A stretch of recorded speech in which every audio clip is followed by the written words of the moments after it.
Due to the themes of this podcast, listener discretion is advised. Lock your doors, close the blinds, change your passwords. This is Secrets and Spies.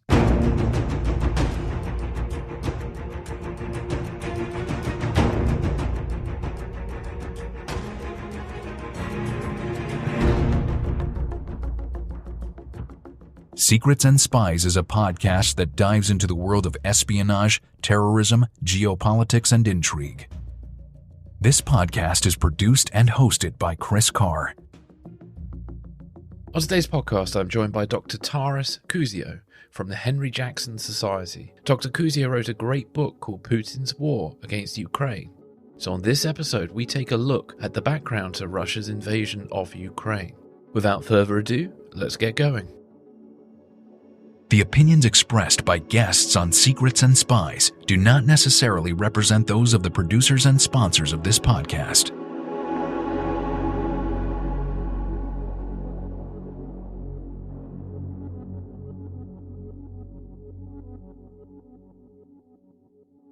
Welcome to the podcast. Good afternoon. Thank you for joining me today. Can you, just for the benefit of the listeners, just tell us a little bit about yourself? Yeah, I was born in God's own county, God's own country, which for those who don't know where that is, that's Yorkshire, of mixed Ukrainian father and Italian mother. Quite a common and typical mix actually in Britain, because after World War II, a lot of Ukrainian men, just like a lot of Polish men, arrived because they were from militaries or they were slave laborers like my dad in Nazi Germany. And there weren't many Polish Ukrainian women, so they tended to marry usually other immigrants. And because they were Catholics, though, a lot of them married Italians and Austrians, actually.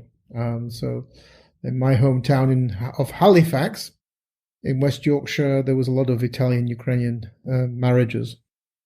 So at the age of 18, I went to university in Sussex, then London, and then finally PhD at Birmingham University.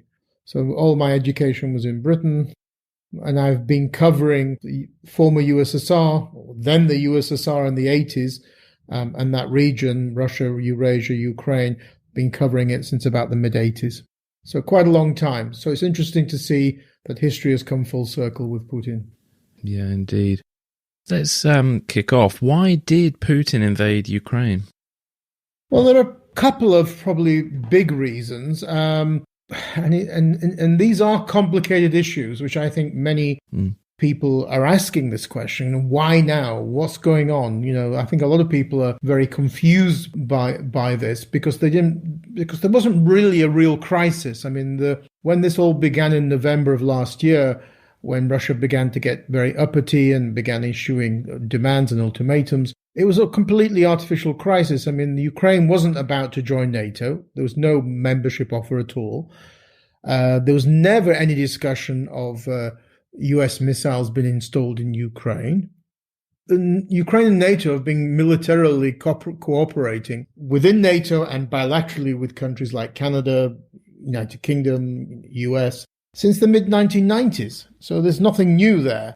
So this is more to do with Putin's state of mind and also his nationalistic drive. I think there is a very different Vladimir Putin to even in 2014, because there he was more restrained than he is today. He invaded and occupied Crimea in 2014, but didn't really send troops into sort of eastern southern Ukraine at the time. It was only really in the Donbass region of eastern Ukraine where Russia invaded because its local proxy forces were on the verge of being defeated. But Russia stopped, didn't go any further. So something has happened since then. Some people talk about Putin being very isolated during the COVID pandemic. I mean, he's very paranoid. He comes from that KGB background with a lot of paranoia, conspiracy theories. And you see that ridiculous long table that he always sits on with visiting dignitaries. So there's that aspect to it all. He also got very fed up with not getting anywhere with the so-called Minsk peace process. which was in late 2014, early 2015, 2 peace agreements were signed in Minsk, the capital of Belarus, to try and end the fighting in eastern Ukraine.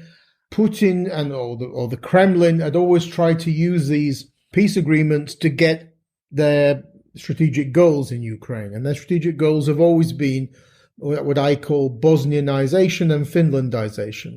Bosnianization meaning a very weak central government, very weak federalized state with a lot of Russian interference and de facto a Russian satellite state. Finlandization means that no real integration, no cooperation with the European Union, NATO, US, Western countries, and de facto country within Russia's sphere of influence, what Russia calls the Russian world, the Ruski Mir. No Ukrainian leader, including the current one, Volodymyr Zelensky, who's quite moderate, he's a centrist, would ever agree to such brazen Russian demands. And so they got increasingly fed up with the current president, Zelensky. Particularly, I think relations deteriorated in 2021 when Zelensky domestically went after some pro-Russian politicians who were close to Putin, somebody called Viktor Medvedchuk, and also closed down 4 pro-Russian television channels that were run or owned by Medvedchuk. That got Putin's back up. Putin takes things very personally. Yeah. Going after his man in Ukraine, this Mr. Medvedchuk, was seen as basically a slap on the face for Vladimir Putin, as it were. And then also, I think in August of 2021, Zelensky launched something called the Crimean Platform, which was an international forum to publicize the issue of the illegal occupation of Crimea. That didn't go down well in Russia at all, in the Kremlin at all, because Russian leaders have always said there's no discussion about Crimea. It's off the table.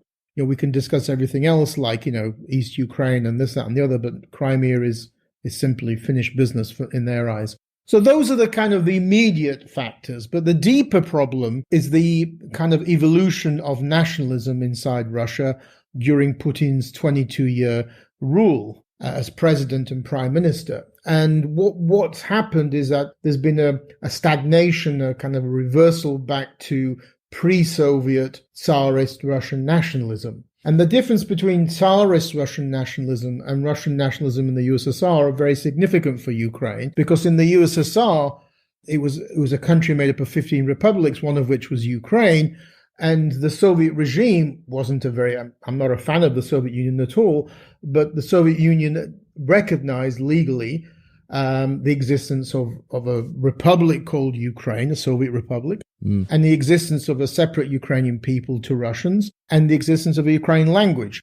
Ukraine was a founding member of the UN in 1945. It's been a member of the UN nearly 80 years. Stalin managed to wrangle 3 seats at the UN in 1945.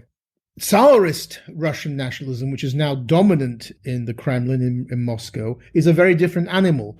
It completely denies the existence of Ukrainians and Belarusians, and it claims that there are 3 branches to what they call a pan-Russian nation. So Russians, Ukrainians, and Belarusians. And Putin has repeatedly said for over a decade, Russians and Ukrainians are one people. That's the sort of nationalistic aspect of the driving factor behind this. And added to that is Putin's fantasy world, because they live in a kind of an information bubble that is not reality. So to give an example, the reason why Russian forces are doing so badly in Ukraine is because they really did believe that living in Ukraine are not Ukrainians, but little Russians were going to greet the Russian liberating forces with flowers. Because Ukraine has been sort of captured by these terrible Ukrainian nationalists or American puppets. Yeah. And we're going to come in and liberate these little Russians from this evil nationalists and American puppet masters, as it were. This is all fantasy world. It simply it's not true. And so Russian forces have been getting a hammering from Ukrainians, irrespective of whether they speak Ukrainian, Russian, or both languages. It doesn't matter at all. They're Ukrainians. I mean, there are many examples in the world, Austria, Germany, Ireland, Britain, Canada, the US, throughout Latin America, where countries can speak the same language, but they are different national identities. But that obviously doesn't factor in Moscow. They don't understand the concept of Russian-speaking Ukrainian patriotism. So all of these factors are there, which makes it a very complicated answer to your question. And it also makes it very complicated for people in the West to get their heads around, what the hell's going on here? This is the 21st century in Europe, and we're seeing this sort of late 19th century Russian nationalism dominating an invasion of the country. And it's leading to massive demoralization of Russian soldiers in Ukraine, because they arrive with one set of myths and then they see reality on the ground, that it's simply not like they were told it's going to be. Yeah, thank you very much for that.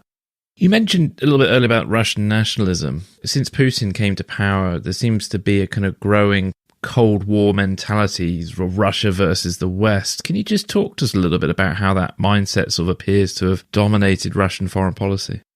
Well, there's a number of factors here as well.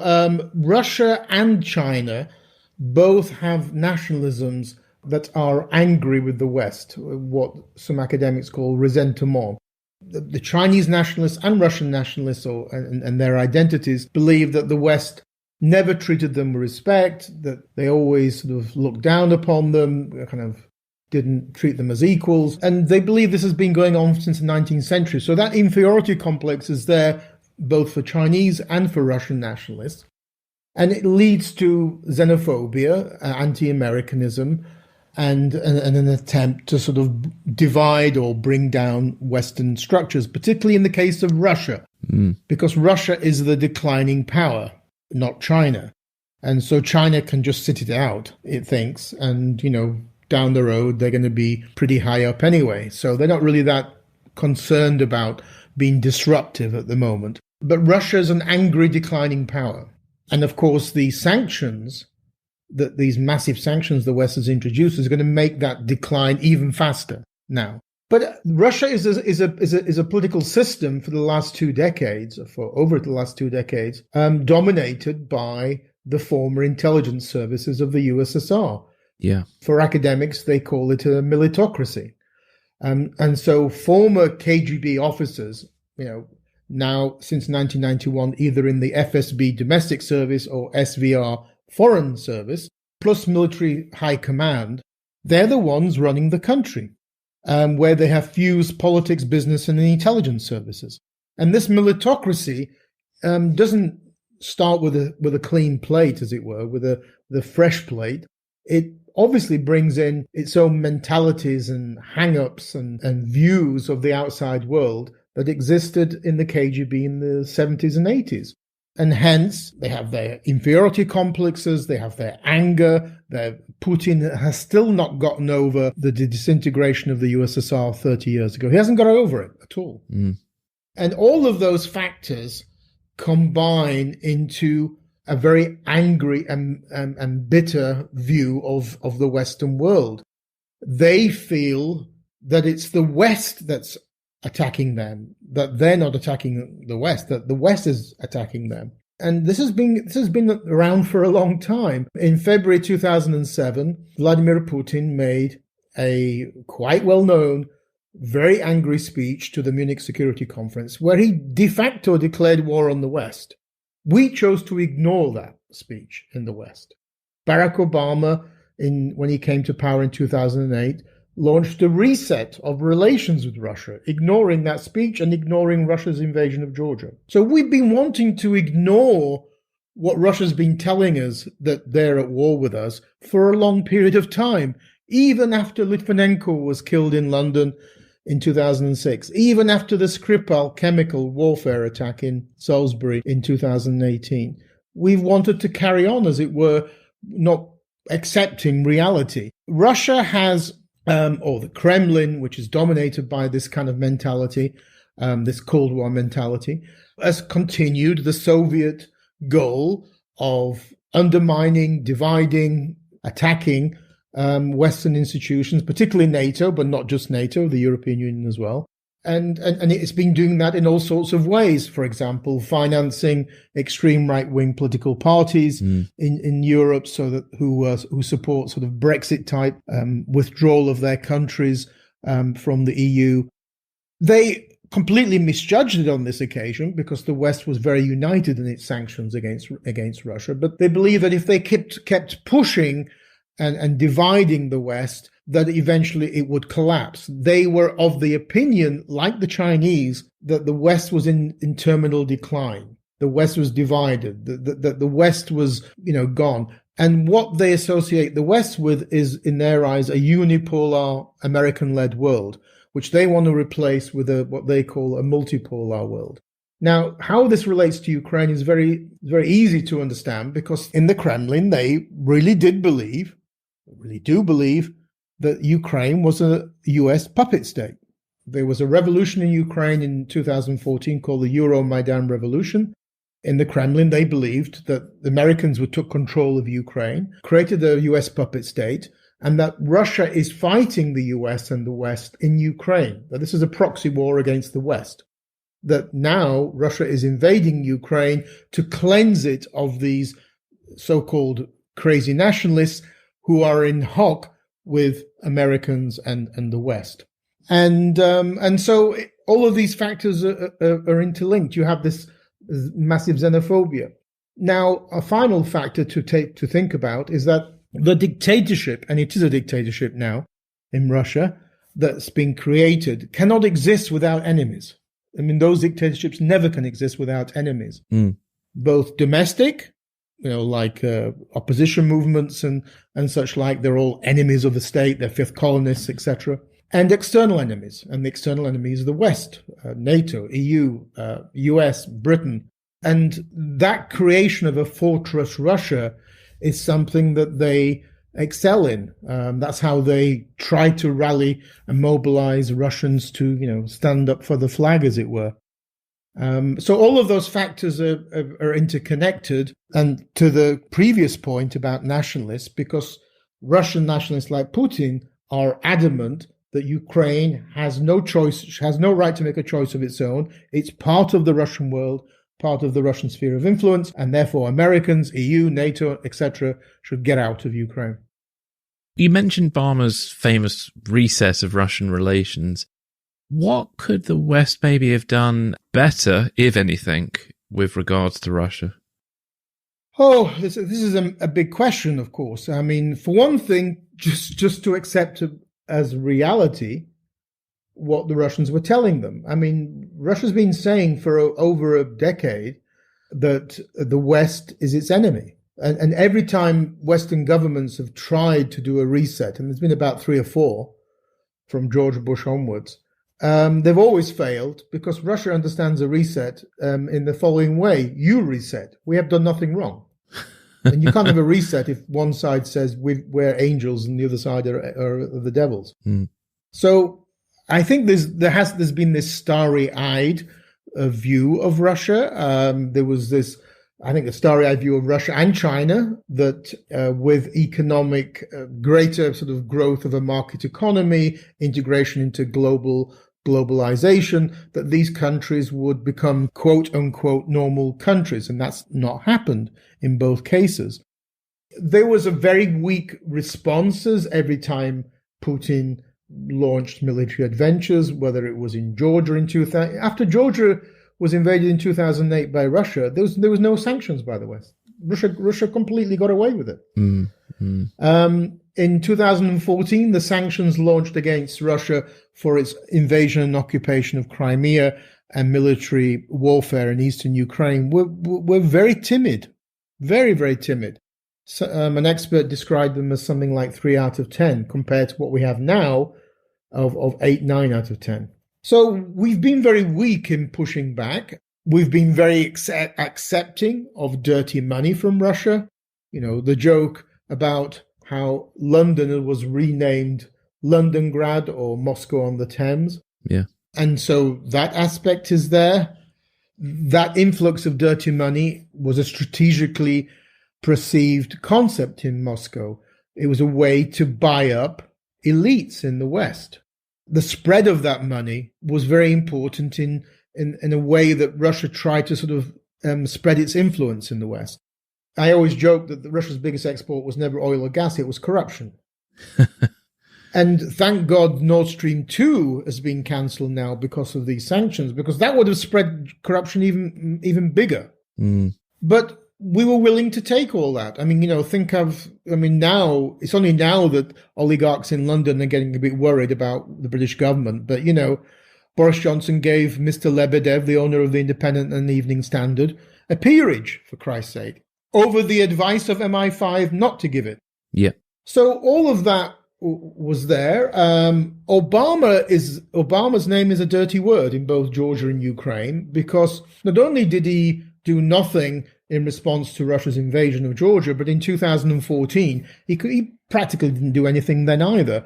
And he vetoed the sending of military equipment to Ukraine from the US, which ironically, Donald Trump, for all his faults and all of his pallying up to Putin, did not veto. So it's quite ironic. And of course, Biden, who was a member of the Obama team, has not done that at all. So things have changed. But Obama was very weak in, I think, generally international affairs. Remember his very weak red lines in Syria, which weren't red lines. Yeah. I mean, in 2014, Ukraine felt let down because, again, I'm not sure all your listeners know all this background, but in 1994, Ukraine agreed to give up the world's third largest nuclear weapons stockpile from the USSR. And Ukraine had a massive military-industrial complex in the Soviet Union. It had the biggest factory in the world that made nuclear weapons. And in return for which was signed something called the Budapest Memorandum by the US, Britain, Russia, and then China and France added their signatures later. Now, of course, Russia infringed that because Ukraine was supposed to get some sort of guarantees for its territorial integrity and sovereignty. Russia infringed that in 2014. But, Cameron and Obama did nothing on this Budapest Memorandum, did nothing to help Ukraine in 2014. It's only now or in the last sort of 6 months, that a lot of this military aid has been going to Ukraine. So I think the Western response has been extremely weak. And I think that was the reason why Vladimir Putin was miscalculated here, because he expected it to be the same as in the past. Now it hasn't been. The sanctions that the West have introduced now are Iranian-level sanctions, and they're very, very massive. But the Kremlin was led to believe that, based on past evidence, that they're going to get away with it again. I mean, it's going to be, a bit of a slap on the wrist, and that hasn't been the case. But we've sent out all these signals. I mean, just to give you one example, after that horrible chemical attack in Salisbury in 2018, Britain kept giving out these so-called golden visas to Russian oligarchs, where if you pay in something like £2 million, you get a golden visa, right to have residency in England or in London. I mean, £2 million for one of these oligarchs is pocket change, petty cash. So they continue giving those even after that horrible chemical attack. I mean, it's only now that that golden visa scheme, which was introduced by Gordon Brown's government back way back in 1998, I think it was, has been cancelled. So sadly it's taken the Russian invasion of Ukraine for us to finally wake up and say, what the hell were we doing for over 15 years? Indeed. One thing that always fascinates me about Russia and these sort of situations and the acts of aggression that you've mentioned is how Putin seems to have fans in both the far right and far left of sort of Western politics. I don't know if you have any sort of insight on that. Well, in some ways, the far left is easier to explain than the far right, the Jeremy Corbyns of this world, because their hatred of America, which is very, very deep, leads them to be pro-Kremlin, even though they are supposed to be socialists, and this guy in Moscow is a mafiosi who was about as close to socialism as, as nothing, as it were. So that's kind of easier to understand, and it's partly also to do with their links to the Soviet Union, because they probably, in the past, prior to 1991, maybe subscribed to, say, communist newspapers that were funded by the USSR. So there's all that Soviet legacy, and the anti-Zionism that you have in the far left amongst the Jeremy Corbynites, that has its origins in the Soviet Union as well. Because in the 70s and 80s, the Soviet Union really played on this anti-Zionism, which was just a camouflage anti-Semitism. Then that was taken up by the far left in Europe, as it were, and when they began supporting Palestinian terrorist groups and this, that, and the other, in the name of anti-Zionism. The far right is a bit more complicated, I think. I mean, that's a more recent phenomena, and that's more to do, I think, with just identity politics. I mean, Putin has promoted, particularly since he came back to power in 2012, this very conservative or radical right-wing conservative agenda, attacking LGBT rights, supporting, families, religion, the nation state, all of those kind of factors which have also played up in the minds of people on the far right, that this is something that we have an affinity to. Linked to that is the growth of, I think, anti-establishment populist nationalism in the West, which is supported by Russia, either financially, like in France, or in other ways, with free media support and I mean, a lot of what Russia is doing now, it was done in the Soviet Union, but of course then there was no internet, so it's basically Soviet. What in the Soviet Union was called active measures, now information warfare or hybrid warfare, but on steroids, as it were. Yeah. Because you've got, all these, I think Russia's slowly been taken off all these platforms, but Russia was able to amplify its voice on all these different platforms and promoting this kind of, support for the nation state, anti-hostility to the EU, to the decline of national sovereignty, globalization, and this kind of macho image as well. Sometimes this sort of racist and anti-Semitic as well sometimes, because there's often attacks against George Soros, the philanthropist from Hungary who's of Jewish background. So there was an association of Soros with globalization. So all of these factors are there for the far right. One of the biggest recent examples is, of course, Donald Trump and the rise of that populist nationalism in the Republican Party. Because what happens is either that far right kind of tendency takes over the center right, or it comes to power itself as a separate force. I mean, if you've only got a two-party system like Britain and the US, then it's difficult for another party. UKIP would never get to power in Britain. So you have to kind of penetrate the center right. If it's in the proportional system, like on continental Europe, then these far right parties, like I live in Holland, so the far right parties can get 25% in a proportional system. Mm. And that sort of populist nationalism has come to the fore. Of course, immigration is a factor. There in Europe, more Islamic Muslim immigration, in the US more Hispanic, I think. So all of these factors are there, and Russia's been playing on it and propagating it as part of that traditional Soviet agenda of dividing and undermining Western societies and NATO and the EU. Thank you. So has Putin overplayed his hand in invading Ukraine, and could this be the end of his leadership in Russia? I think I'd make a lot of money if I knew the answer to that question. He's definitely miscalculated on three fronts. He's miscalculated vis-a-vis his own population. This is not a popular war in Russia. It's not like Crimea. Crimea for Russians is a bit like Kosovo for Serbs. It's a very emotional and very close to sort of Russian national identity and nationalism. Whether that's right or not is a separate discussion, but that's how they feel. So in 2014, Putin had a lot of support for annexing Crimea, and the public opinion polls, there's one particular one in Russia that's tracked that support for the annexation of Crimea in Russia has remained steady at about 86%. So I'm assuming he probably thought this would be another uplift for his popularity by doing, war's a great thing for dictators. They love wars. But that's not the case. This war will not be popular in Russia for all sorts of reasons. Firstly, it will kill a lot of Russian soldiers.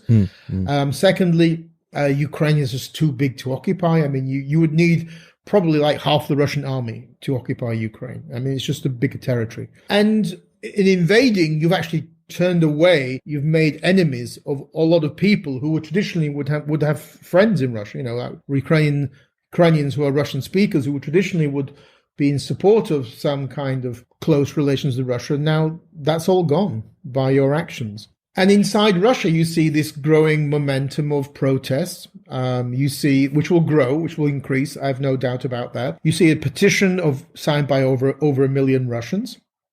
I mean, Ukrainians are playing this very well. When they capture prisoners, and they captured a lot of them, some of them have deserted themselves. They put them on TV. They tell them to ring home with their mobile phones, and then people in the village spread the information around. I mean, you cannot stop information getting out, even in a totalitarian, autocratic system like Russia. I remember the 1980s when the Soviet Union invaded Afghanistan, and this was a totalitarian Soviet Union, and even then information got back about Soviet casualties in Afghanistan. And that was one of the factors, plus many others, that led to the Soviet Union unraveling. People said, why the hell are our kids dying in this faraway place, Afghanistan? Now, that was 15,000 people dead. There's already practically 12,000 dead in 10 days in Ukraine. Yeah. And that information is going to spread. And when it spreads, it's going to be a major problem. So that's one miscalculation with vis-a-vis his own population. The second miscalculation was with the Ukrainians. They were absolutely convinced of their own mythology, and nationalist mythology and propaganda, that Ukrainians are little Russians and they will be greeting them with flowers as liberators. Well, obviously that's not happened. They've been greeting them with British, American, Swedish and Turkish weapons. And lethally. I mean, I watch these videos every day, and the amount of destruction is huge of Russian military equipment and, of course, Russian military casualties. And then the third miscalculation we've kind of touched on is the West. They really did believe that the West would be a walkover, that they would introduce very weak sanctions, like in 2014. The West would be divided. France and Germany are traditionally pro-Russian countries, and so they would always try to water these things down. That's not the case. We've seen a revolution in German foreign policy. I mean, can you imagine the symbolism of Germany supplying weapons to Ukraine to kill Russians? I mean, this is mind-boggling. And Germany cancelled Nord Stream 2. Think of the billions that Russia has poured into building Nord Stream 2 pipeline, and now it's all gone. And it will not come back. That's it. There's no way that this is going to be somehow reopened down the road. That's it, because Germany will have to rethink its energy policies. So Russia's miscalculated domestically, inside Ukraine, and with the West. And so, yes, I think those that believed, like myself, that Putin was president for life, which is what he was, he built a system where you can't leave office and go work on an allotment growing potatoes. I mean, that's not going to happen, because there's no honor amongst thieves. You're going to get a knife in your back if you retire. Yeah. So you've got to stay in power forever. That assumption is now gone. I mean, he changed the constitution back in 2 years ago so that he could stay in power until 2036. But we'll see now. I think it's a big question mark what his future holds. I mean, there are all sorts of rumors about his health. He doesn't seem very kind of healthy. I mean, I've watched 3 press conferences of his in the last 10 days or so, and it doesn't look rational. I mean, it's like he's zombified, staring at the camera, very angrily talking, as it were. And I watched a press conference, or a speech he gave last Friday to the Russian Security Council, and I watched it on French international television. And after he gave the speech, the French commentators said he's living on a parallel universe. These are French commentators. So there's something going on there as well. Maybe it's the effect of the COVID isolation. Who knows? I mean, and the Americans are coming out with all sorts of investigations into the state of his health and the state of his mind. But yes, I don't think you're going to get many people now betting on him staying president for life. No. A lot of people are obviously describing as Putin backed into a corner. Is there something that could be done to persuade Putin to stop what he's doing? Well, the sort of golden parachute kind of thing. Yeah. I wonder. I mean, I was never an optimist about any kind of negotiations with Russia since the crisis began in November. I thought that they were always going to get nowhere. And I read an article by an Irish psychologist who called what Putin has the hubris syndrome. Hubris syndrome. And he said it's practically impossible to negotiate with people like that because they're so narcissistic, so full of themselves, and they think that they're right and everybody else is an idiot. And also, that KGB mentality also doesn't understand the concept of compromise. I mean, they could have had a deal. Zelensky, the Ukrainian president, was elected in April 2019. He's a moderate. He's Jewish background and a Russian speaker from East Ukraine. He's not a crazy nationalist. They could have negotiated some compromise with him. But of course, Russia doesn't understand compromise. It understands you put your hands up and surrender.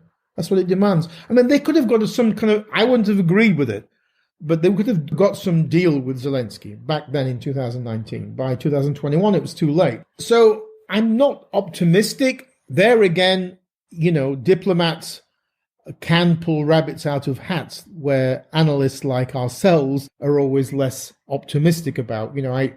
I grew up with Northern Ireland, and I never believed that would be resolved, and Tony Blair somehow resolved it, right? So it is potentially possible. What would be the contours? Well, I mean, I think that Putin would have to be forced to back down by massive casualties. I mean, the American policy is obviously the same as what it had in the 1980s. Bleed Russia dry. The more that Russia faces in terms of destruction of its equipment, military equipment, the more that it has of military casualties, the more likely that Putin will rethink what he's doing. That was a strategy in the 80s with supporting the Mujahideen against Soviet forces, and now it's the same strategy in Ukraine. If this continues at this pace of number of casualties, this is inevitably going to impact on Putin's standing and on that. So that could certainly force him to rethink and to come to some kind of compromise agreement. But how then do you have to pull out all those troops? Who's going to pay to repair all that destruction? I mean, we're talking billions of dollars here. Yeah, sure. Some of that money will come from, IMF or Western international financial organizations, but presumably Russia will have to pay for some of that.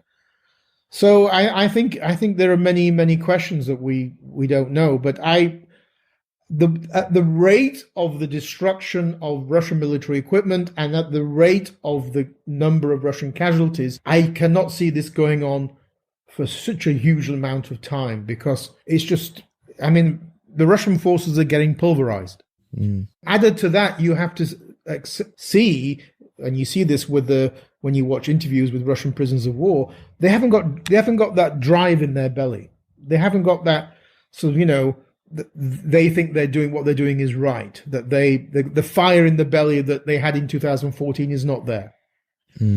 Many of them are angry they were lied to. They were not told what the reason why they were sent to Ukraine. Many of them were told nothing. They were on exercises. And then one night somehow they've crossed the border.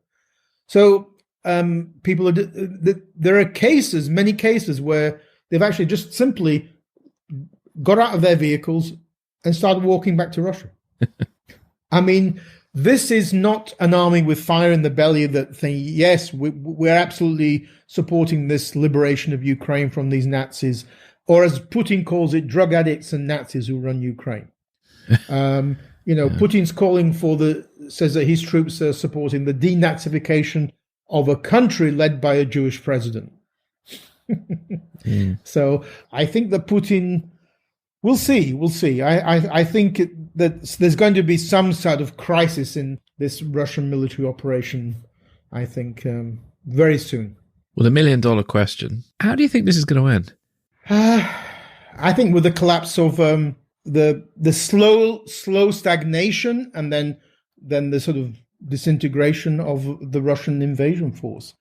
Yes, you will still have the horrible aspect of this invasion is not so much the troops on the ground, because they're getting really hammered by Ukrainian forces, but it's the missiles and the bombs from planes. Some of those have been knocked out, but I mean those are the ones that are causing the destruction and the killing of civilians and the refugee crisis. So that and those pilots, they're high up, they just bomb. I mean, they don't care what's happening below, as it were. So I think it will be a slow stagnation of Russian forces, which is already happening, and then eventually some kind of disintegration. The war effort will just crumble. I can't see how this attrition rate can continue indefinitely. Yes, we have to be careful, because that level of casualties, 12,000 in 10 days, for any Western country like Britain, the government would have to resign. This would be a scandal. It would be a crisis. Mm. In the Kremlin, they don't give a hoot. They don't give a toss about human life. Putin is a sociopath. He doesn't care about the deaths of his own people or foreigners. So that will have less of an impact on his calculations, but I think it will have on the Russian population. And this information is getting there. I forgot to mention that the anonymous hacker group has managed to hack into Russian TV.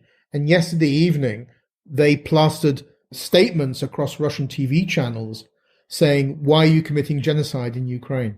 And put video footage of destruction of towns. I mean, this is supposed to be a country where the media is tightly controlled by the state, but these hacker groups have managed to get in there. So I think all of this is going to disintegrate and stagnate this Russian invasion. I cannot see this going on for years. I mean, in Afghanistan, it took 8 years. Yeah, it was 15,000 lives over 8 years, but we were already practically there, 12,000. One thing I've noticed is there appears to be some little bit of dissent going on in the FSB at the moment. You've had a whistleblower, yes, who's published this letter, and you also may have had the FSB helped Zelensky avoid assassination on 3 occasions. Yeah, we don't know about the assassination. I mean, allegedly the FSB did 2 things for Ukraine: prevent an assassination and provide information to the Ukrainians, who then pulverized and destroyed a Chechen special forces, I think quite a large battalion of troops. Is that true, or is it Ukrainian disinformation spreading an attempt to sow dissension within the FSB? So they're running around looking for spies, right? Yeah. Or traitors, as it were. Yeah. It could be either. I don't know.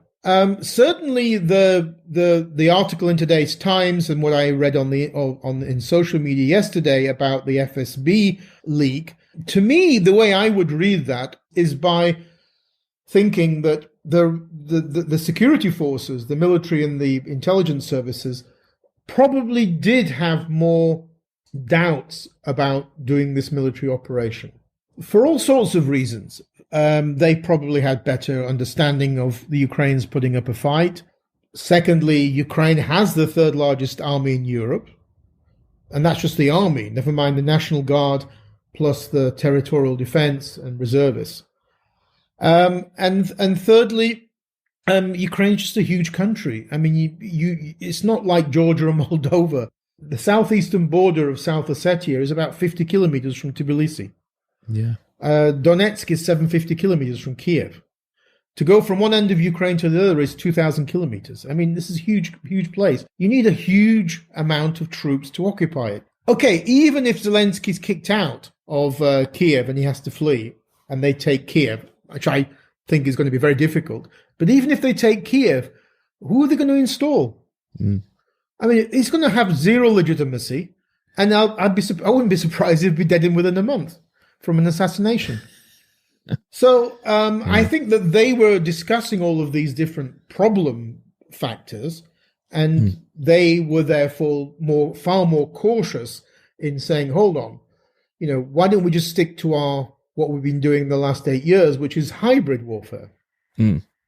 And there they got away with a lot more. I mean, this is where it's difficult to understand Putin, because Russia's strengths were nuclear weapons and fighting in the gray zone, the hybrid warfare zone. And because when Russia was doing stuff in the hybrid warfare zone, the gray zone, a lot of the times the West ignored it. For example, it's only now the West is pointing at Russia and blaming Russia for cyber warfare attacks. But previously they were saying, "Oh, we don't know who's behind this. We have no proof." Yeah. So I would think that these Russian intelligence services would be saying, "Let's stick to what we're good at, the gray zone." And they did all sorts of stuff in the gray zone, hacking, cyber warfare, assassinations, election interference, and this, that, and the other. Why don't we stick to that? But I think they were overruled, and that's why I think there is discontent there. They were overruled by Putin, who, because of his state of mind, and because he has been obsessed with taking back Ukraine for a long time, that he said, no, we're going to have to go for broke. And so he then moves to overt invasion as opposed to covert hybrid warfare. And that's where he comes unstuck. That's why he miscalculates. Because we can see that the Russian army isn't that great, actually. But, Russia doing hybrid warfare is probably a lot better, all of these different activities. So I think that's what it would. And so the blame here lies in Putin's state of mind, Putin's obsession with Ukraine, Putin's obsession with being the gatherer of Russian lands. This is ancient he wants to go into history as the gatherer of Russian lands. This is how he came back to power in 2012. Crimea was the first, Belarus is second, and now Ukraine. But he's actually going to be the person who didn't gather Ukraine, but actually made Ukraine completely anti-Russian. So I suspect that was the reason for the whistleblowers and for the discontent. And I'm sure there are probably people in the FSB thinking, we told you so. We told you this is going to be a shit show. I mean, this is going to be really bad. And they're not really, after 10 days of an invasion, they've only captured one city. That's not exactly great going, no. No, indeed. Well, before we wrap up, is there anything else you'd like to add that maybe we haven't mentioned that's important to you, or any sort of final thoughts? I think that the only probably area, because we're British, as it were, I think that Britain has been outstanding during this crisis in supporting Ukraine militarily, and I think diplomatically and other areas. But there's a disconnect in Britain between that aspect of, shall we say, global Britain post-Brexit, new foreign policy, and the lower willingness at home to sort of wrap up Londongrad and the whole dirty money thing. And we have to understand that all of these things are connected. Big business, politics, and the intelligence services in Russia are all interconnected. And these have always been national security threats to Britain. Now we're beginning to understand that in Britain, but even with these new heavy sanctions, Britain seems to be less willing to apply them to, say, oligarchs than the European Union and the US. So, for example, why is it only in the European Union that they're taking control of yachts or nationalizing property in yachts of oligarchs? So I think that we should connect the dots, as it were.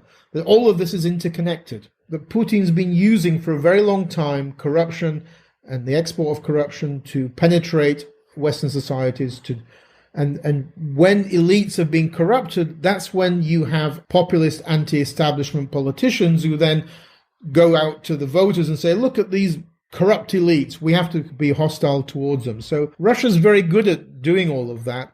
And we should understand that all of these factors are interconnected, and Britain should be more determined to return the great name of London to London. It should no longer be called Londongrad or Moscow on the Thames.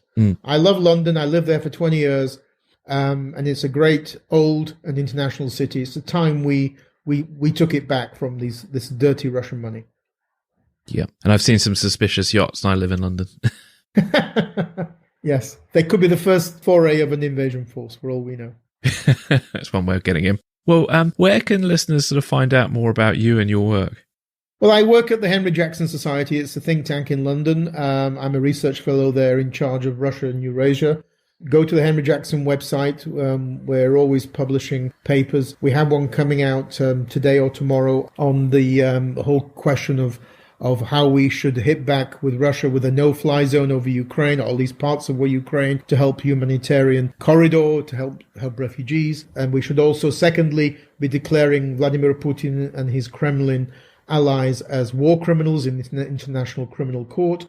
And thirdly, we should declare Russia a terrorist state alongside North Korea, Syria, and Iran. Mm-hmm. So that's a paper coming out tomorrow, I think, or maybe today or tomorrow. And later in the week, I have another paper coming out to our think tank looking at China, Taiwan, because one of the ramifications of this global crisis, it's not a crisis just in Ukraine, this global crisis is that China is watching us. China is watching how the West responds to this. Now, if the West had responded weakly to this crisis, as Russia believed it would, then that would have sent a signal to China it could get away with occupying Taiwan. Mm. So China's now seen the West as being quite united and determined to push back against Russia. So that's actually good for Taiwan. So China's going to say, oh, we can wait.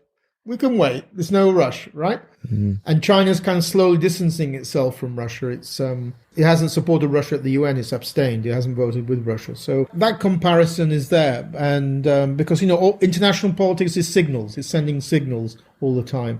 And the West on this occasion finally has sent a united and determined signal that this has crossed so many red lines, it's untrue. Thank you very much for your time today.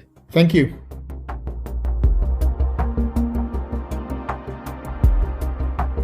Thanks for listening. This is Secrets and Spies.